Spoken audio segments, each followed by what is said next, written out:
Hello, my loving children. You all are welcome to our history class. Children, I hope you all are fit and fine, taking care of yourself. Is it? Okay. Children, in the previous sessions, we were taught about the different features of Harappan civilization by different sources such as the remains which were found during the excavation tells us about the Harappan culture. बच्चों पीछे sessions में और offline classes में आपने हड़प्पा सभ्यता के बारे में काफी कुछ पढ़ा है। किन स्रोतों से हमें हड़प्पा सभ्यता की जानकारी होती है, हड़प्पा सभ्यता की क्या विशेषताएं हैं, इनके बारे में आपने पीछे सुना है। Now your homework is that you will write the different features which tell us about the Harappan civilization. आपका होमवर्क है कि हड़प्पा सभ्यता की क्या विशेषताएं हैं उनके नाम लिखेंगे आप, ठीक है। Students, we have read that Harappan culture was an urban culture. आपने पीछे पढ़ा हड़प्पन सभ्यता एक नगरीय सभ्यता थी जिसमें मोहनजोदाड़ो के बारे में आपको पढ़ाया गया था। You were told about the occupation. The occupation was farming and animal husbandry. उनका मुख्य व्यवसाय खेती करना और पशुपालन था। So it shows that people led a settled life. But what happened that the civilization started declining? आखिर क्या कारण था कि एक नगरीय सभ्यता धीरे धीरे उसका विनाश होने लगा? Which factors are responsible for its decline? ऐसे कौन से कारक थे जिससे हड़प्पा सभ्यता का विनाश हुआ?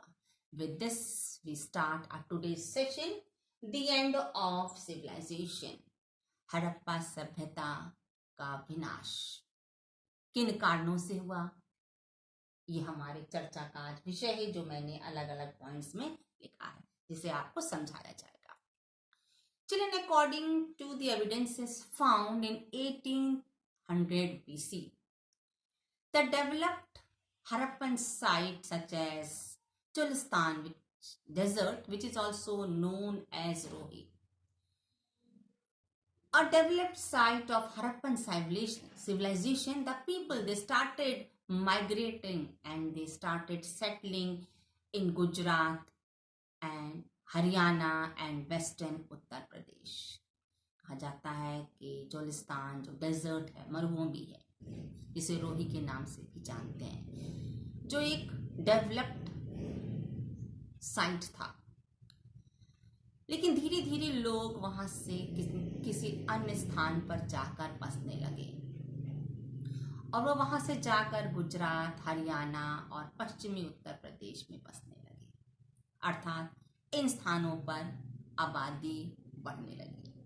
So for your objective question, you write Dholvira, Lothal, Nageshwar.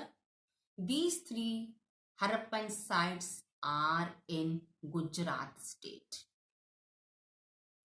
Banavali is in Haryana. Alamgirpur is in western Uttar Pradesh, the district of Meerut. Dholavira, Lothal, Nageshwar ये गुजरात राज्य में हड़प्पन साइट्स हैं, हड़प्पन स्थल हैं। बनावली हरियाणा में है। आलमगीरपुर पश्चिमी उत्तर प्रदेश के मेरठ जिले में, ठीक है। लेकिन आखिर इतनी डेवलप्ड सिविलाइजेशन का विनाश क्यों हुआ होगा, इसके बारे में आज हम चर्चा करेंगे। So we'll see to the points. The first point is famine like condition, अकाल सी दशा। Children, people started dying of hunger because the crops available was not able to satisfy the demand of the people. Might be that they started facing drought-like condition. So either they died or they might have migrated to some other place. कहा जाता है कि हड़प्पा सभ्यता का विनाश के पीछे शायद अकाल भी एक महत्वपूर्ण कारण रहा हो, क्योंकि लोग भूखे मरने लगे थे। जो भी अनाज था वह जो डिमांड थी, अर्थात जो लोग थे उनकी संख्या के अनुसार कम था। भूख से लोग तड़पने लगे, भूख शांत करने के साधन अनुपलब्ध हो गए। अर्थात कहा जा सकता है कि एक तरह से भूखमरी फैल गई, जिससे या तो लोगों ने उस स्थान को छोड़ दिया या कुछ लोगों की भूख से मृत्यु हो गई। Next point is natural disasters, प्राकृतिक आपदाएं। We are also very much aware of that natural disasters which had taken place, even we Indians have also faced. You ask your parents, children, they will tell you that in April 2015, 25th April 2015, we people faced the earthquake. And in the same year, on 12th May also, earthquake was felt in India. It had taken place. It destroyed a lot in Nepal. But in our country also, especially our side, was affected. Same with children, eruption of volcanoes, जब ज्वालामुखी का विस्फोट होता है, या typhoons आते हैं, tropical cyclone आता है, चक्रवात, या आप कह सकते हैं समुद्री तूफान, ये भी तबाही के, डिस्ट्रक्शन के कारण बन जाते हैं। एग्जाम्पल है एम्फैन साइक्लोन, ईस्ट इंडिया को इसने प्रभावित किया। It had taken place in May 2020. And the second you ask your parents, they will tell you that cyclone named Hudhud, that also had taken place in October 2014. It especially affected the East India and Nepal. उसने पूर्वी उत्तर प्रदेश और नेपाल को, हुदहुद तूफान ने अक्टूबर 2014 में जो आया, उसने पूर्वी इंडिया, भारत के पूर्वी भाग और नेपाल में काफी तबाही मचाई। So it is assessed that might be same like disasters, प्राकृतिक आपदाएं शायद इस तरह की उस समय आई होंगी जिससे सभ्यता का विनाश हो गया। क्लियर? पीरियोडिक फ्लड इन रिवर्स, समय समय पर नदियों में बाढ़ आ जाती है। And when flood comes in rivers, what happen? It affects the farming, because farming depends on rivers, and when it is flood in rivers, it will surely destroy the farming, destroy the crops. So whatever comes in its course, the course of rivers, it is totally washed away. So in that condition, the people started thinking how they can save their lives. They might have migrated to a safer place, or some of them must have lost their lives.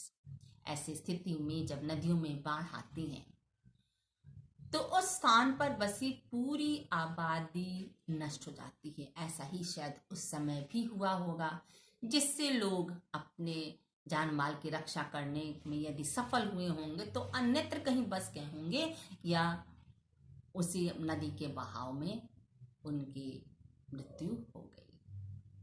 Point number 4, invasion of Aryans, Aryans का आक्रमण। Children, the British archaeologist wheeler says that Aryans were Indo-European tribals who led nomadic life. Wheeler कहते हैं कि जो Aryans थे, दे वे Indo European tribals, और ये घुमक्कड़ी का जीवन व्यतीत करते थे, खाना बदोशी का जीवन व्यतीत करते थे। तो ऐसा संभव है कि उनके द्वारा जो सभ्यताएं विकसित थीं उन पर आक्रमण किया गया, तो शायद उसमें से हड़प्पा सभ्यता भी एक सभ्यता थी। इसके लिए प्रमाण है that after Harappan civilizations Aryans settled and then the Vedic era started. कहा जाता है कि हड़प्पा सभ्यता के विनाश के बाद आर्यन सेटल हुए और फिर वहां से वैदिक काल आरंभ हो गया। तो शायद ऐसा हुआ होगा कि आक्रमणकारियों के भय से या तो लोगों ने वह स्थान छोड़ दिया होगा अपने जान माल की रक्षा के लिए, जिससे हड़प्पा सभ्यता का विनाश हो गया। नेक्स्ट इज डिफॉरेस्टेशन, वनों की कटाई। Might have that trees were cut or there was fire in the forest. हो सकता है कि वनों की कटाई हुई हो। जैसे कि आप जानती हैं, वन हमारी कई आवश्यकताओं की पूर्ति करते हैं। तो शायद उस समय भी, जबकि हम ये जानते हैं कि मोहनजोदाड़ो एक नगरीय सभ्यता थी, तो शायद वनों की कटाई या लकड़ी की जरूरत पड़ी हो, या फिर जंगल में आग लग गई। And then what happened? It resulted into loss of trees and that affected the weather. अब जंगल की कटाई हुई या जंगल में आग लग गई, इससे क्या हुआ? इसने मौसम को प्रभावित किया, और जब मौसम प्रभावित हुआ, उससे कृषि प्रभावित हुई। जब कृषि प्रभावित हुई तो जनजीवन प्रभावित। That also may be the reason that the people died or they might have left that place.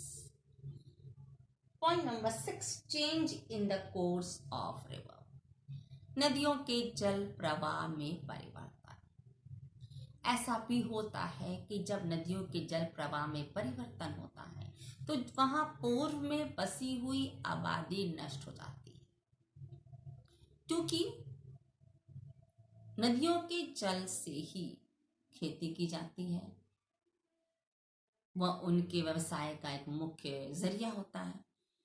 तो because of the change in the course of river, people were helpless to continue farming. That also affected that life and led into decline of Harappan civilisation. Then comes point number 7, change in climate. मौसम में परिवर्तन। जब मौसम में परिवर्तन हुआ, that affected the lifestyle of the people, and must be that people were not able to survive in that climatic change. वातावरण में, जलवायु में परिवर्तन हुआ, जिससे लोगों के रहन सहन पर प्रभाव पड़ा, और ऐसा अनुमान लगाया जाता है कि यह जलवायु परिवर्तन शायद सभी लोग इसको सहन नहीं पाए होंगे, तो शायद वे अन्यत्र कहीं चल गए या उन्हें अपनी जान गंवानी पड़ी, जिससे सभ्यता का विनाश हुआ। The last is migration. Seeing to all these reasons, children, finally we conclude that because of certain problems, the people migrated. You can write one or two as example to deal this point. That because of certain problems like periodic flood, rivers, famine condition, the people were not able to survive, so they left the place and elsewhere they settled. But children, this increase the death rate. ऐसा नहीं कि सभी लोग जो वहां बसे हुए थे वे कहीं जाकर बस गए हों, अन्यत्र कहीं बस गए, ऐसा नहीं। अलग अलग कारणों से लोगों के जीवन काफी प्रभावित हुआ, तो मृत्यु के आगोश में चले गए, they died or they left and settled. Maybe the new place was also not appropriate for them. With this, we conclude this point. I hope you are clear with the points. Thank you, class. Have a nice day.